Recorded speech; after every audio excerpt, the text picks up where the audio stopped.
You're listening to the Pace Radio Network here at paceradio.net.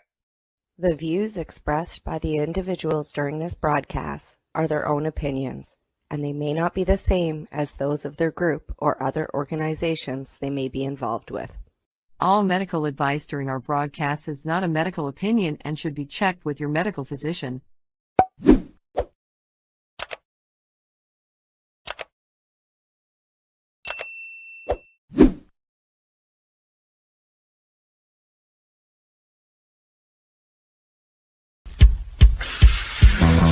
Oh yeah, baby, that's lovely.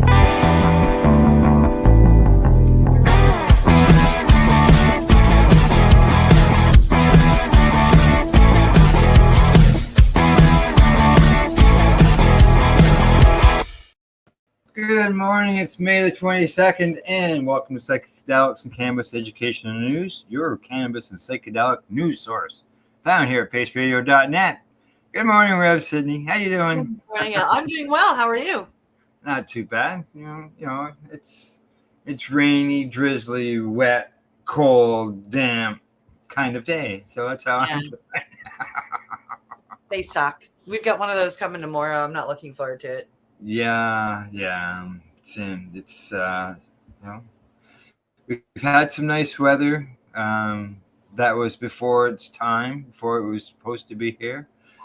And it's gone. So now we're back to where we're supposed to be. Wet. Yeah, it sucks. Drizzly. Yeah. Isn't it April showers bring May flowers? Here we are at the end of May. Yeah, but now we have apparently May showers are going to bring June flowers. I thought things were supposed to be getting warmer. It's supposed to be, but I know we Like had global frost warming stuff, right? You know. Yeah, exactly. Like you had frost warnings the other day as well as we had.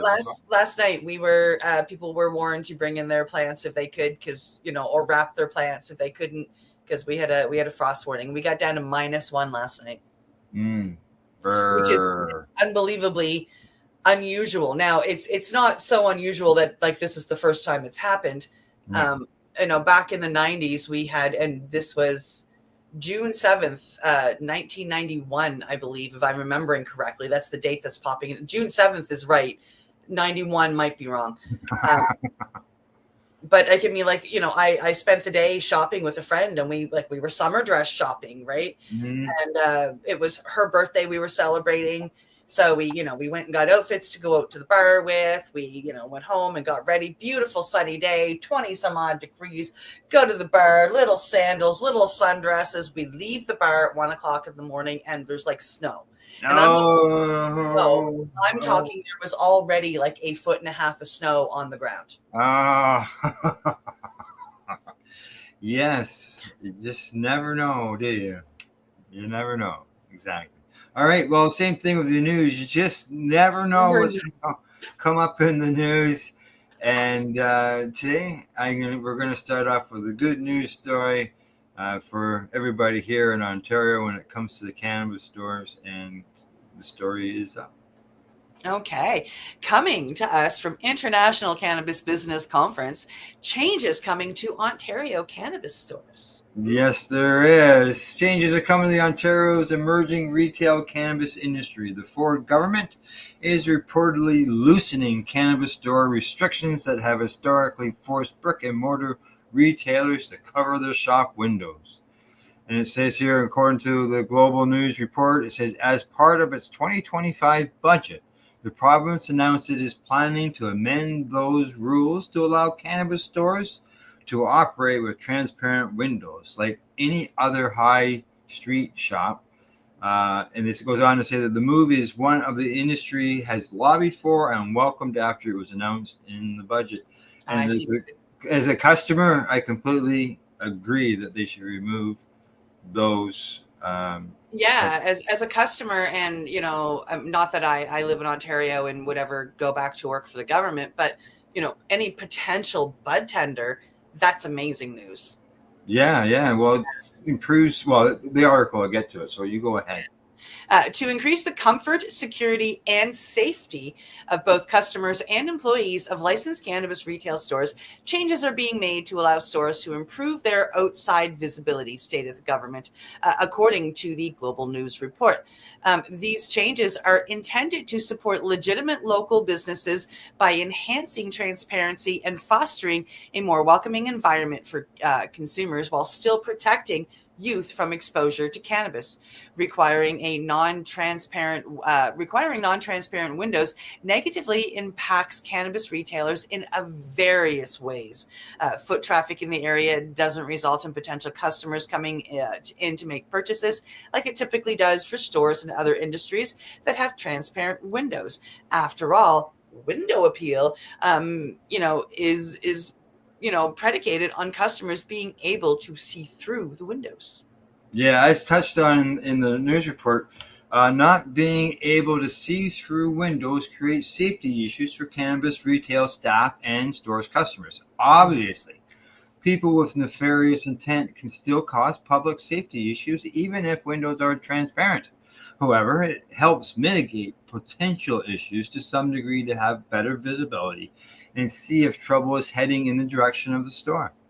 Ontario will not be the first Canadian jurisdiction to make the regulatory retail change.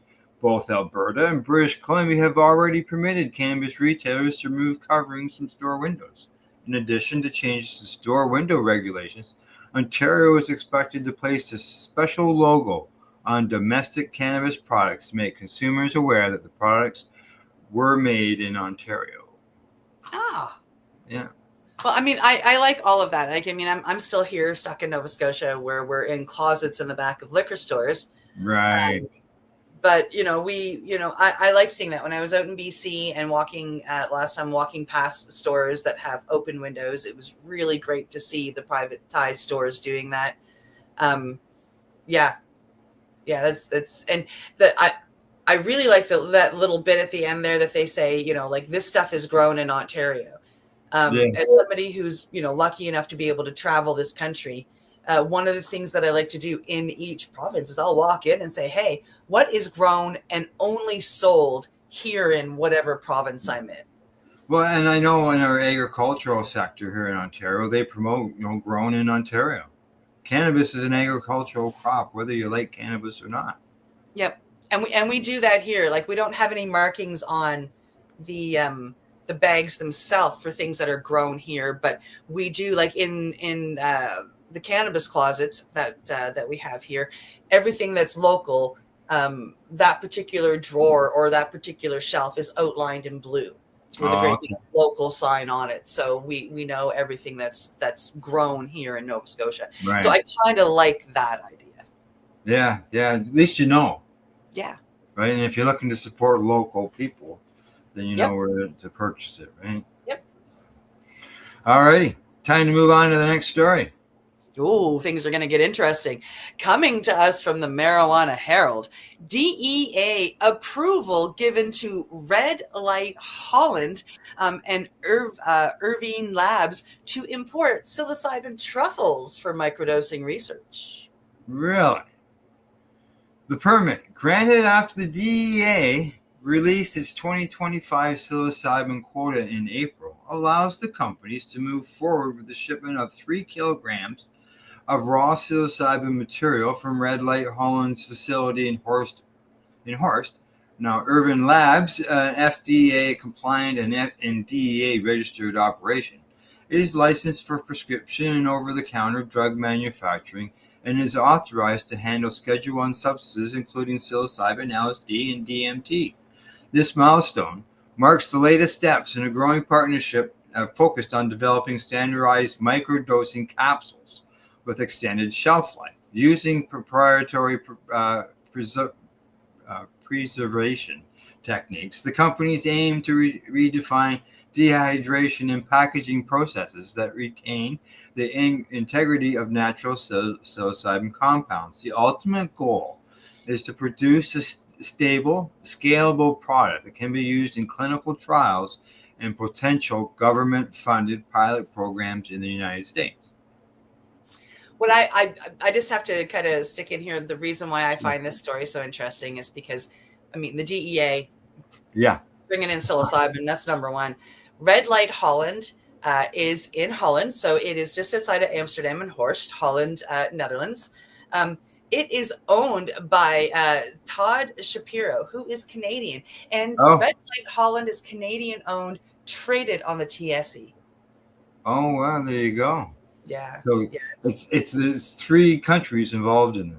Yeah, it's I find it really, really exciting. I only know that it's traded on the TSE because as soon as it was, I saved up some money and bought some stocks. I had to be in on the ground level, right?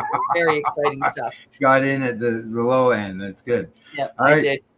We are thrilled to announce this major milestone, said Red Light Holland CEO Todd Shapiro. This is a critical step in our mission to move from underground to mainstream, and we applaud the growing institutional support from psilocybin research. Irvin Labs President Sean Land added, receiving the import permit clears the final regulatory hurdle for this stage of the project. We're ready to begin work and apply our expertise in natural pharmaceuticals to support Red Light Holland's microdosing initiative. The imported psilocybin will be used strictly for research and development. Both companies remain focused on ensuring full legal compliance as they work towards broader access and standardization of naturally derived psychedelic compounds. There you go. Very interesting. Well, that's really exciting. Like I say, it's one of those companies that I've actually been following from the beginning. Yeah. As soon as he went legal and as soon as he got on the TSE, I was within a month buying some stocks. I think it's amazing that he's from Canada and he's doing this and he's growing it. I've learned the difference between truffles and mushrooms. Truffles are much weaker, so you have to take a lot more to be able to get this, a similar effect. Like our microdosing is 100 to 250 milligrams. Microdosing with a truffle is 5 to 15 grams. Yeah. Yeah, so that's kind of the difference there. All righty. We've gone from the DEA approving psychedelics, and here's our next story. Yes, coming to us from Marijuana Moment. Cannabis rescheduling blocked by opposition from within the DEA, Biden's drugs czar says. Former President Joe Biden's drug czar says the process to reschedule cannabis as initiated under the last administration may have been compromised by officials with the DEA, which was supposed to be defending the proposed policy change. You think so? At the same time, a pro-legalization former OP congressman allied with President Donald Trump is raising questions about the sincerity of the current president's endorsement of rescheduling on the campaign trail. About 4 months into Trump's second term, there has still been no movement on the pending plan to move cannabis from Schedule 1 to Schedule 3 of the Controlled Substance Act, leaving advocates and stakeholders frustrated both by the current inaction, but also the Biden administration's failure to get the job done before the transition.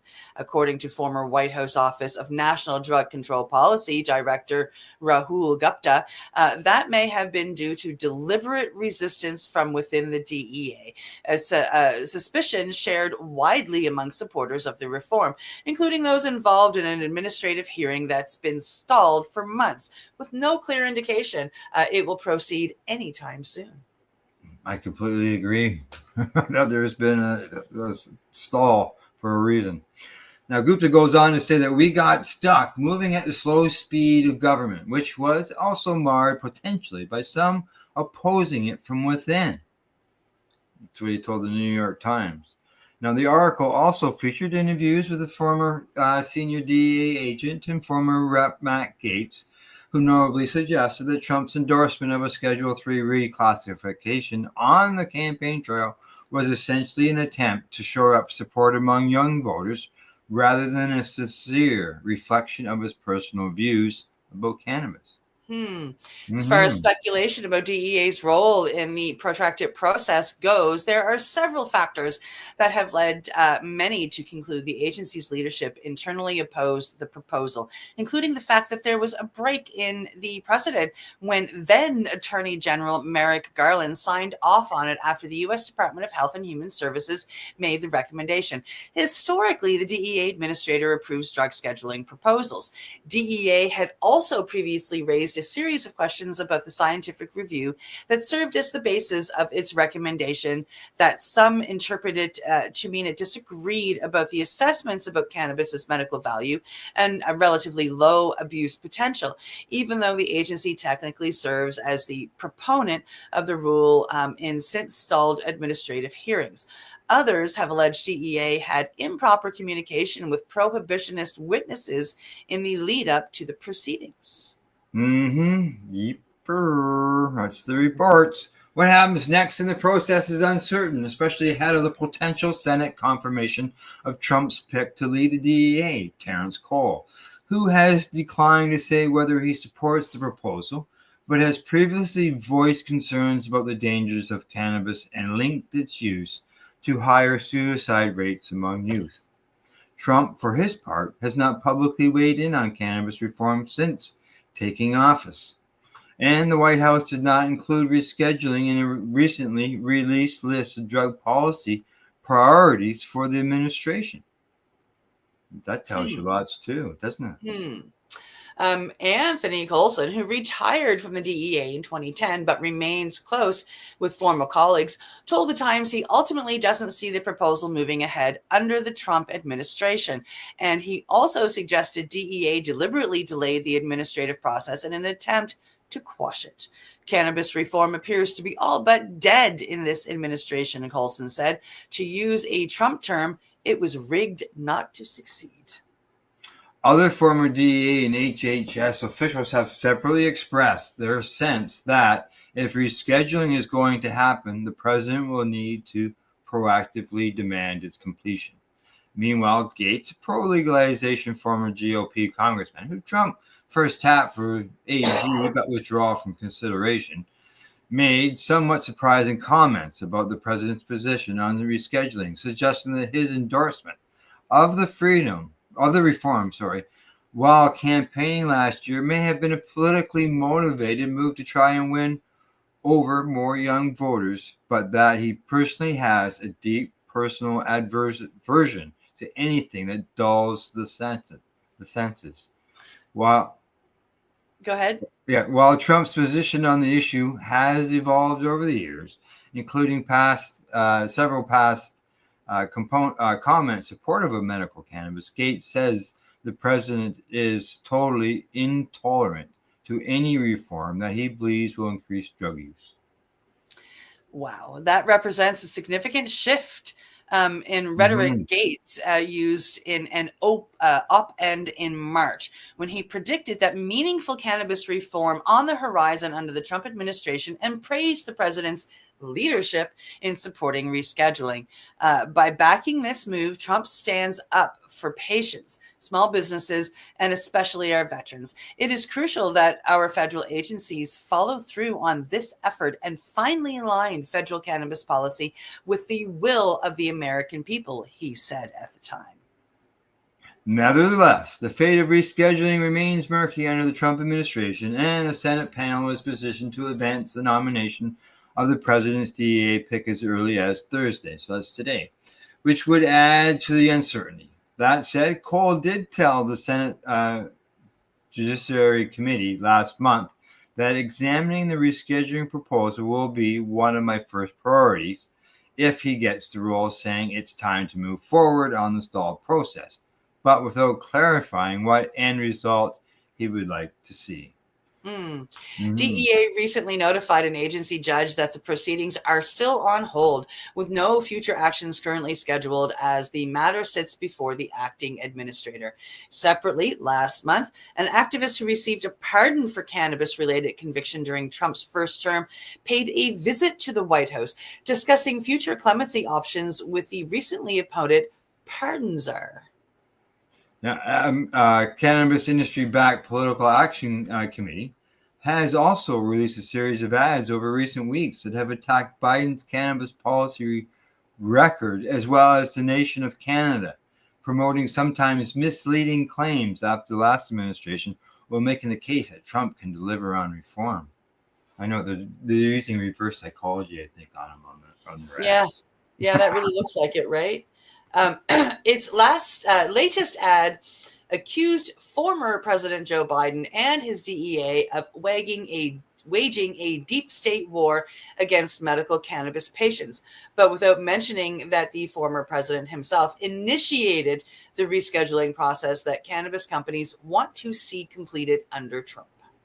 There we go. End of the story. Yeah, like it's been 4 months now. Nothing's been said. So I can see where people would start questioning it for sure. Yeah, I find it funny that they're going back and trying to put it on. Well, no, I don't find it funny. I mean, I guess it's politics going back and trying to put it on Biden. Well, I think the idea behind that is because Trump may do it because of the fact that it was something that Biden didn't do. Because he's always condemning Biden on a lot of stuff. He's always talking about Biden. Oh, and that's why that's where the reverse psychology thing's coming in here, right? Yeah. So see what happens. As I said, Terrence Cole, DA nominations before Congress today for approval. So probably on Monday, by then there'll be some stories out, and we'll find out what happened. But yeah, if his past stance on cannabis isn't good, so we'll see what happens. Just get the next story lined up, and then we'll get on to it. This is the last one before we go to break, and there we go. What's up? Excellent. Coming to us from News Medical Life Sciences, research reveals the impact of cannabis laws on traditional prescriptions. Approval of recreational medical cannabis laws in most U.S. states has allowed individuals to legally obtain cannabis to treat certain medical ailments that have typically been treated with prescription drugs. New research in health economics reveals the impact that cannabis laws have had on such traditional prescriptions. Now, after analyzing prescription drug claims reported by small and large group insurers from 2010 to 2019 for working age individuals, investigators found significant reductions in prescription drug claims per enrollee of $34 to $42 annually in the small group insurance market following recreational cannabis legalization. Net prescription drug claims in these markets were reduced by approximately 6% following recreational cannabis legalization. The researchers did not observe similar reductions in claims in large group insurance markets. They also did not find strong evidence of an effect of medical cannabis legalization on prescription drug claims in either market. We built off prior studies to examine whether declines in prescription drugs among publicly insured populations following cannabis legalization extended to employed individuals. We posted the reduction in prescription drug claims in small group insurance markets and not in large group markets suggests important compositional differences across the two markets that may influence cannabis and prescription drug use across the populations. And this is coming to us from Rhett A. Smith, who is a PhD and author from the University of Texas in El Paso. There you go. That's all of it. I know in my own experience that I know that the drug companies didn't sell me any oxys or perks or anything. So that is cannabis has actually saved that end for my own experience. Yep. So, and lots of others. I know that in states, opiate prescriptions are down where they have legal cannabis. So. All right. My personal world, all of my prescriptions are gone thanks to cannabis. There you go. Exactly. Gone. Now, unfortunately, I still have some prescriptions that I need to take. So, all righty. Off to break we go. Time to hear from those who help us inform our viewers. You're watching Psychedelics Cannabis Education News. We'll be back in about 2 minutes and 52 seconds. We are people advocating cannabis education here at paceradio.net. Limestone City Hydroponics is Kingston, Ontario's hydroponics shop. Take your growing to the next level and create the optimal environment with a tent kit, or maximize your yield with an ebb and flow flood table kit. Either way, Limestone City Hydroponics has more sizes and options to fit your needs. Are you looking for the power of the sun that adapts to your budget? Then look no further, as they have professional grow lighting. They have indoor grow systems that are easy and cost effective, with many options to fit your living space and lifestyle. Cultivate your growing potential. We have everything you need to succeed. And if you can't make it to the store, they offer local delivery to the greater Kingston area. Remember, when you're looking for experts to help you grow, then look no further than the locally owned Limestone City Hydroponics, 105 Sunderland Drive in Kingston, Ontario. Call them at 613-548-0420. Rerolled Saturdays. Check it out. Nothing but non-stop cannabis and psychedelic programming. Find it at 420pace.ca. Enjoy the buzz of legalization with Campbellford Lifestyle Shop. From lights to plant nutrients, books, consumption accessories, and more, we've got all your basics to grow or consume cannabis. Visit our info center or take a look at our piercing services and body jewelry, now available in-store through Campbellford Lifestyle Shop, 17 Bridge Street West, Campbellford. Are you looking to get your medical cannabis grow license? Limestone City Hydroponics can help patients through the process of obtaining their license to grow medical cannabis. What's that? You don't have a doctor? If you meet the medical criteria, Limestone City Hydroponics has a nurse practitioner who can assess and provide medical cannabis prescriptions. What are you waiting for? Contact Limestone City Hydroponics at limestonecityhydroponics.ca or call them at 613-548-0420. PACE Radio is the People Advocating Cannabis Education Radio Network.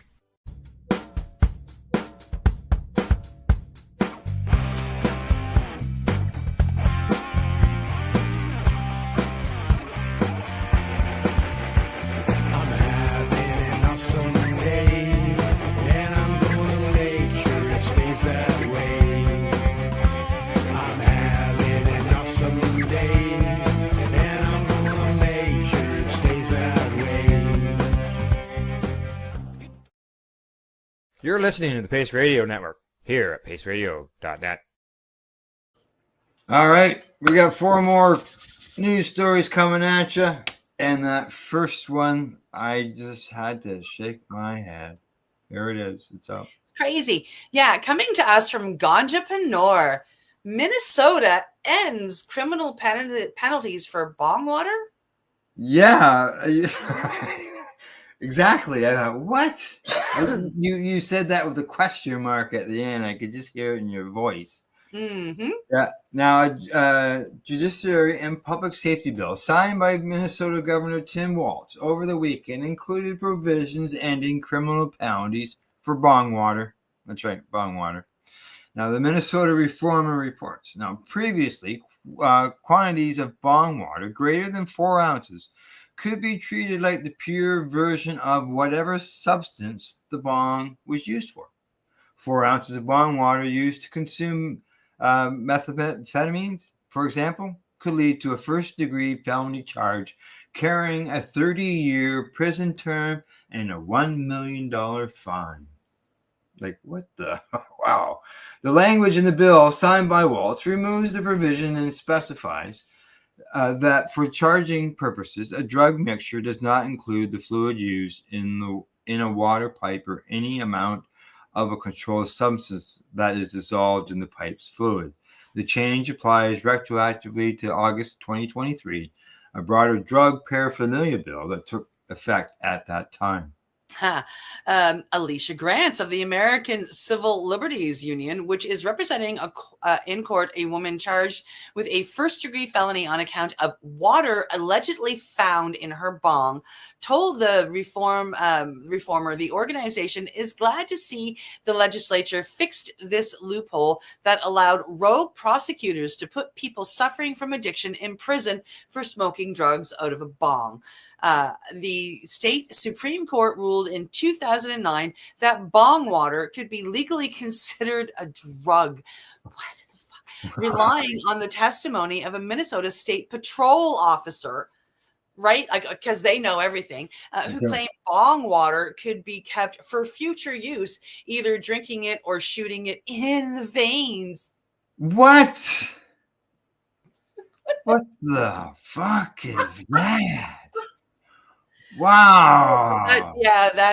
That state patrol officer, like, he knows his science, right? Drinking bong, injecting it into our veins. Boy. Nobody is going to drink bong water. It's gross. And yeah, it's gross. And it's even worse to think people are injecting it into their veins. What the hell? Oh God. There are some interesting stories out there. That is just oh well. What can we do, right?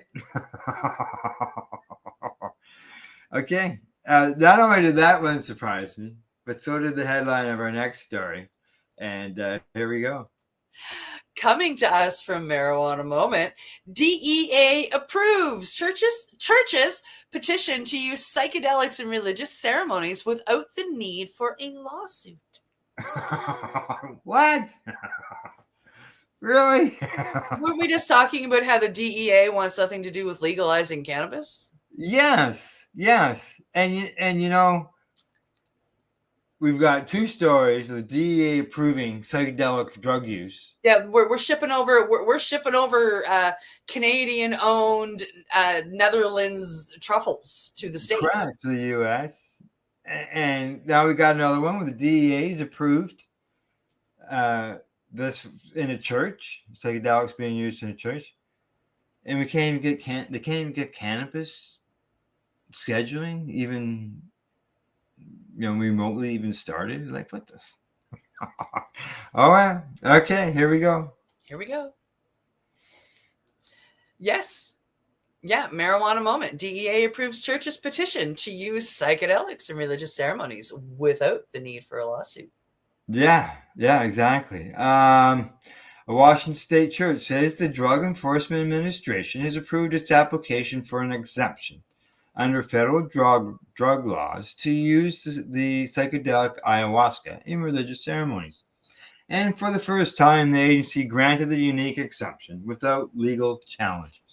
The Church of Gaia on Friday said DEA approved a petition for congregants to use ayahuasca under the Religious Freedom Restoration Act, which was enacted in 2009 to create a pathway for religious organizations to request a carve-out under the Controlled Substances Act. So did they do that for cannabis for religious purposes? Not that I'm aware of. No. And there's the Church of Silamasoxen that's down in the United States. They were working with 5-MeO and mushrooms, magic mushrooms. Mm-hmm. And that's honestly who I thought we were going to go into talking about, but we're going to talk about ayahuasca and the Church of Gaia, which is really cool. There have been relatively few examples of the DEA approving such petitions in the years since, and churches that have sought the exemption have had to engage in litigation against the federal government over their requests, which I believe the Church of Silamasoxen might be starting. Uniquely, approval for this latest petition was granted without the need for lawsuits, as Mason Marks of Psychedelic Week first reported. As the sacrament for the Church of Gaia, ayahuasca serves as a profound ceremonial tool for accessing spiritual connection and abundance. Connor Miz, founder of the church, said in a press release, "In pursuing the religious exemption, we aim to ensure the safety of the church's members, Indigenous elders, and leaders while protecting the right to practice our sacred ceremonies without persecution. This exemption means the church can fully embrace its religious offerings, including the ayahuasca ceremonies we've long prayed for." Good stuff.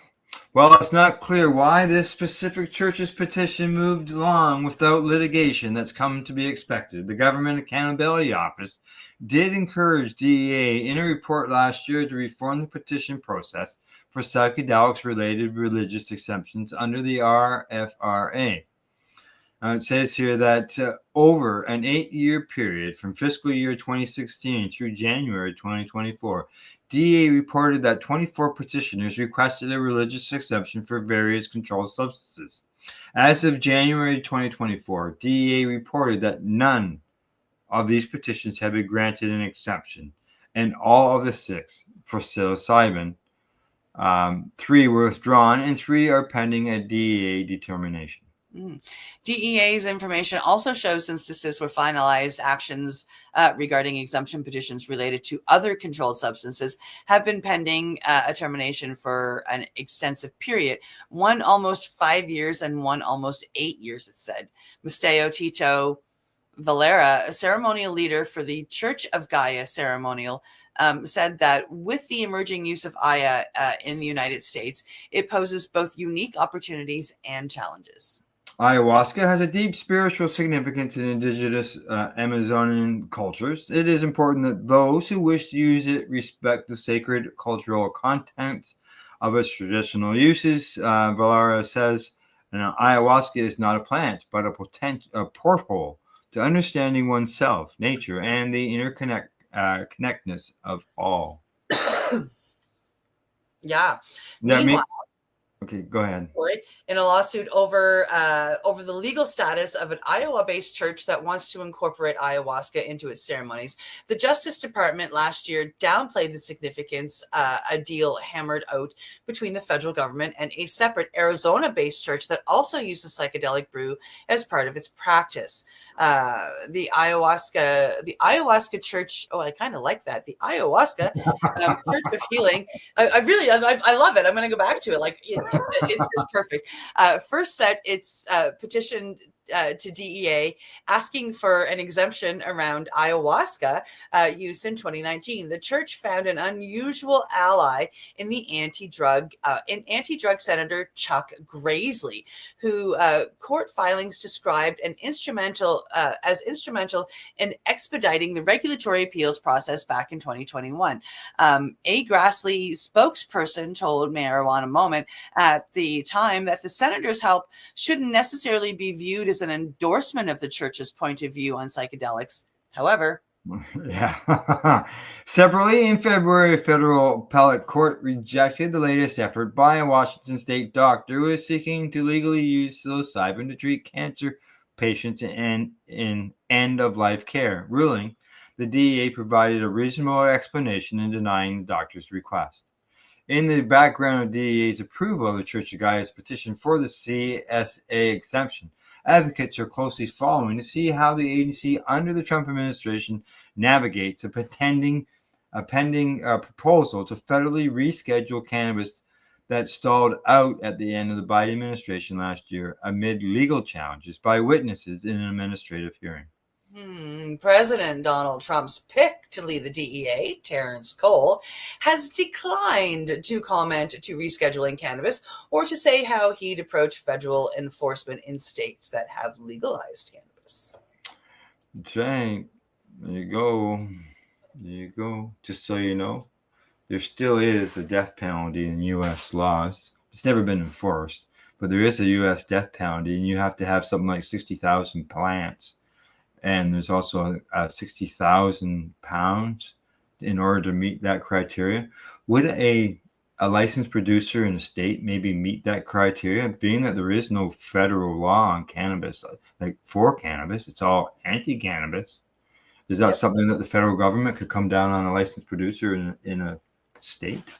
Just a question. If that LP is holding that and has a single owner, yeah. I hate to see it happen, but it's just that it's there. Yeah, exactly. It is. All righty. We'll get ready to move on to our next story. And I can agree with the headline anyways, as far as part of it. And here we go. Coming to us from MJ Biz Daily, farmers markets want to sell cannabis. Here's why they can't. Casey O'Neill is good at selling vegetables. The legacy Outdoor cultivator in Mendocino County, California says he's also pretty good at selling cannabis. But although O'Neill's Happy Day Farms is both a state licensed cannabis cultivator and a verified participant in county certified farmers markets, he cannot sell his operations produce and cannabis at the same table. And despite significant interest from consumers, county architectural commissioners and farmers market organizers, O'Neill won't be able to sell his cannabis at such events until state lawmakers change how cannabis businesses are licensed and how regulated cannabis is sold. Until then, significant opportunity and money will be left on the table by struggling cannabis businesses across the country, according to the observers, such as Genuine Coleman, executive director of the California-based Origins Council, which advocates for small outdoor farms. He says, direct to consumer for small craft producers on the state and federal level remains one of the top priorities for national advocacy organizations such as National Craft Cannabis Coalition, he says. From California to New York, small farms are attempting to diversify by offering craft cannabis along with produce at farmers markets and via community-supported agricultural programs. There are some existing opportunities. For example, cannabis is currently showcased and sold at special events such as the annual California State Fair in Sacramento. And New York Governor Kathy Hochul earlier this year signed legislation legalizing a cannabis showcase event permit, allowing for cannabis-specific farmers markets with the participation of a licensed retailer. However, that's not quite direct to the consumer opportunity that small to medium-sized businesses want and need. As the spendy offerings at high-end farmers markets at Brooklyn's Grand Army Plaza or San Francisco's Ferry Building show, farmers markets are keen to lure deep-pocketed consumers with craft liquor, wine, and cider, as well as local honey, wool, salmon, and other choice commodities. Craft cannabis is the perfect complement to all of this. The logic goes, for small farmers such as O'Neill, cannabis used to be a lucrative commodity that supplemented or even subsidized his farm's food production. But with cannabis prices crashing under the weight of oversupply and illicit market operators, the consistent weekly revenue from food is giving Happy Days crucial liquidity, helping keep the whole operation afloat, O'Neill told MJ Biz Daily. That could change, however, if he were allowed to show curious farmers market customers stocking up on his operation's peppery jelly and salad greens, some of the award-winning Happy Days papaya bomb or government oasis flower strains. Our whole ethos from the beginning is asking why is that these two agricultural products are completely separate in the supply chain, despite the fact that we grow them in the same space, O'Neill says. Good question.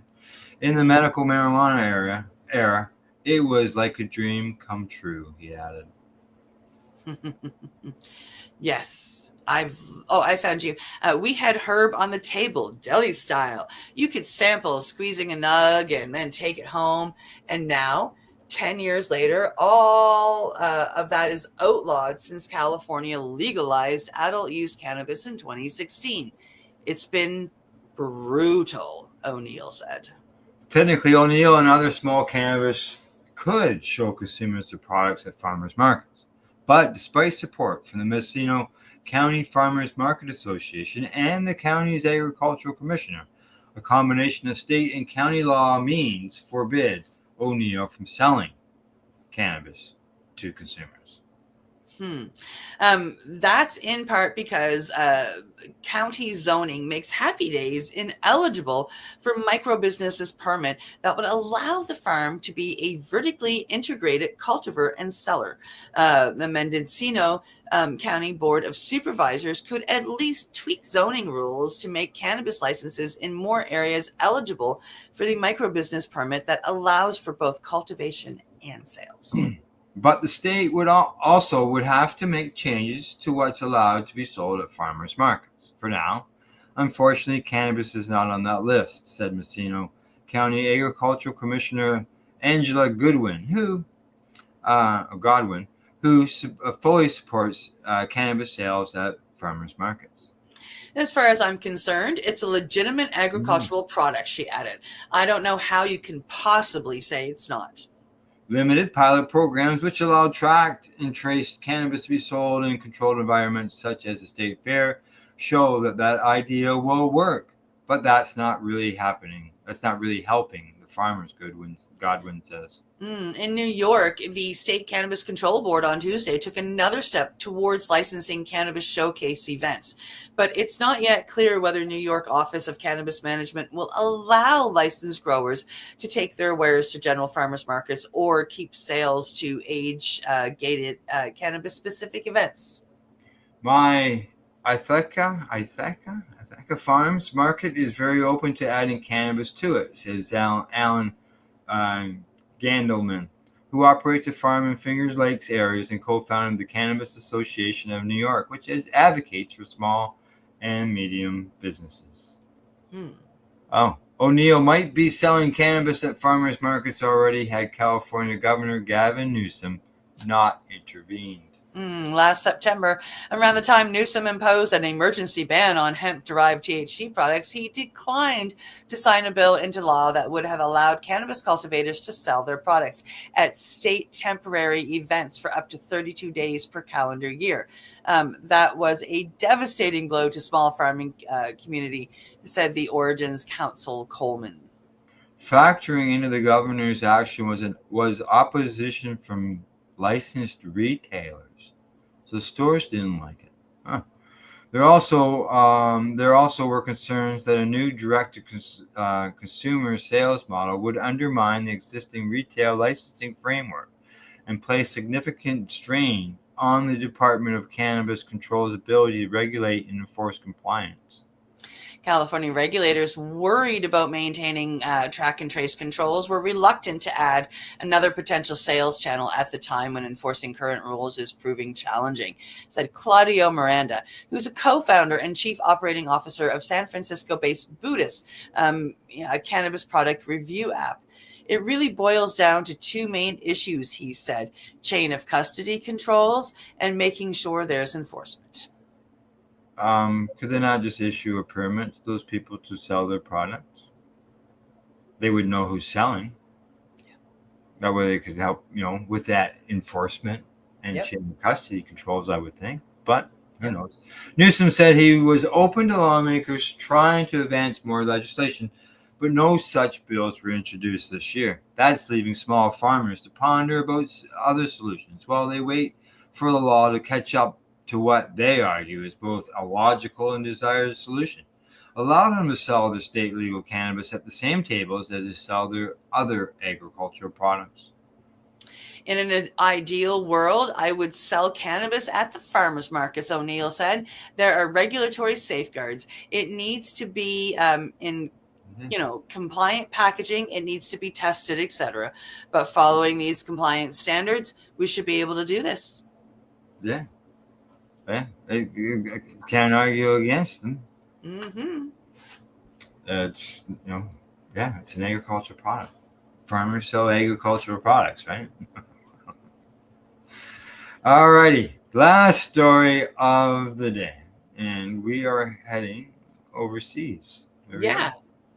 Coming to us from International Cannabis Business Conference, Thailand Health Minister: cannabis users will need medical certificates. Yes. In recent years, Thailand's cannabis industry has increased in size and scope thanks to a cannabis policy change in 2022. However, Thailand's health minister, Somsak Thepston, stated in a press conference today that the nation's government is likely to implement new regulations soon, including requiring cannabis retailers to limit sales to customers who have a medical prescription. Public Health Minister Somsak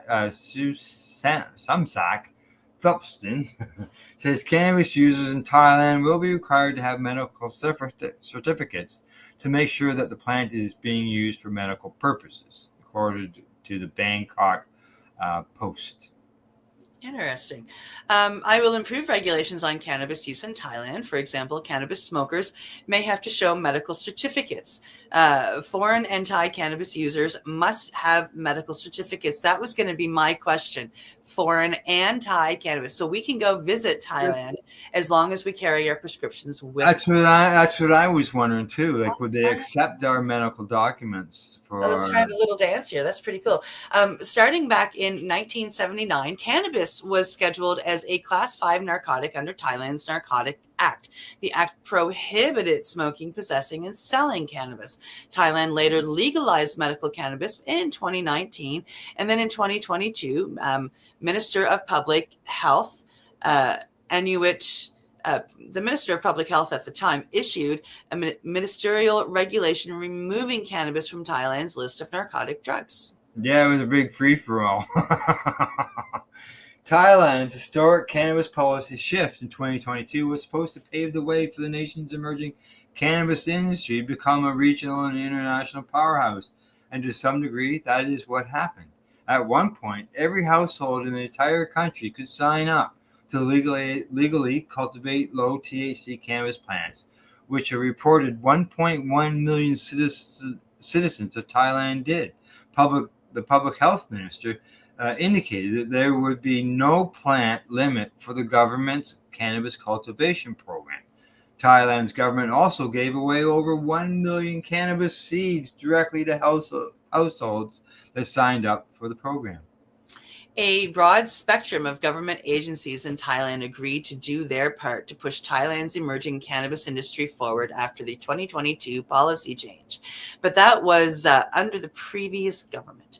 Thailand's new government has taken a much different position on cannabis policy. The ruling Pheu Thai Party has pushed to recriminalize cannabis in Thailand since it took power, although the push has faced opposition from its coalition partner. Changes to Thailand's cannabis policies have seemingly been announced multiple times over the last year, but actual changes have yet to occur. Only time will tell what happens next, and with it, how Thailand's emerging industry will be impacted.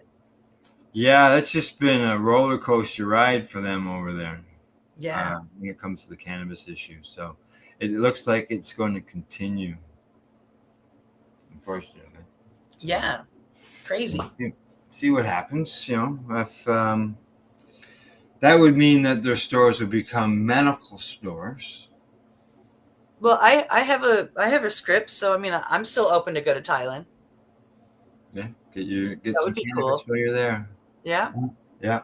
All kinds of cannabis destinations for a cannabis consumer to head to in this world. There's more opening up. There's no doubt about that.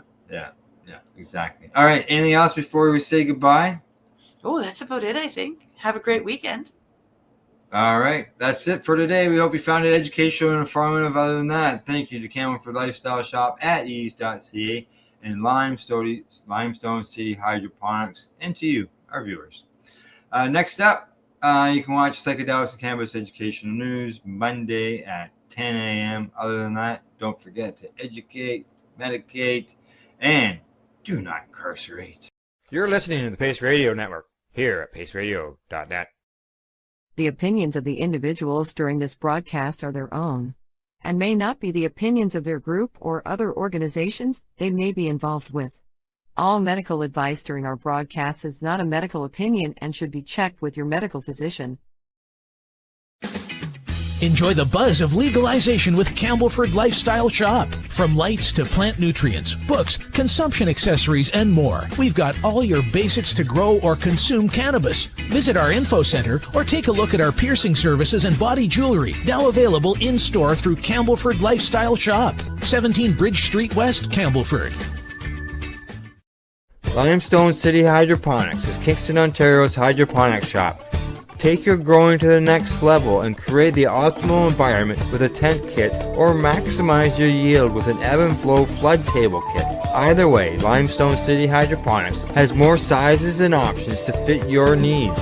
Are you looking for the power of the sun that adapts to your budget? Then look no further, as they have professional grow lighting. They have indoor grow systems that are easy and cost effective, with many options to fit your living space and lifestyle. Cultivate your growing potential. We have everything you need to succeed. And if you can't make it to the store, they offer local delivery to the greater Kingston area. Remember, when you're looking for experts to help you grow, then look no further than the locally owned Limestone City Hydroponics, 105 Sunderland Drive in Kingston, Ontario. Call them at 613-548-0420. We are people advocating cannabis education here at paceradio.net.